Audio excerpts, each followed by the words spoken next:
Kami po ay nandito ngayon dahil marami pong kami natanggap na reports na hinihikayat na ang ating mga kababayan na mag-preemptive evacuation at marami po ang ayaw sumunod.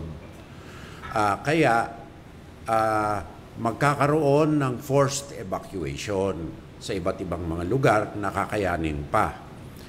Kaya po, ang pakiusap po natin sa ating mga kababayan ay mag-preemptively evacuate na po tayo upang sa ganon hindi huli hihingi ng rescue. Dahil pag huli po, humingi tayo ng rescue, nalalagay sa panganib ang buhay ng ating mga kapulisan, sundalo, bumbero at ang Coast Guard natin.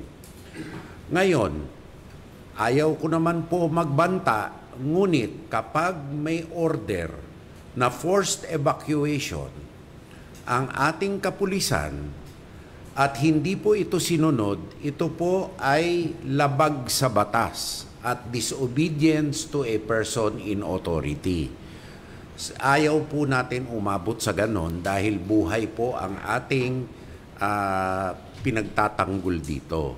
Kaya po, inihikayat natin, bagamat marami tayong reports na natatanggap na ayaw lumikas ang mga tao na inihikayat na lumikas, sumunod na po tayo.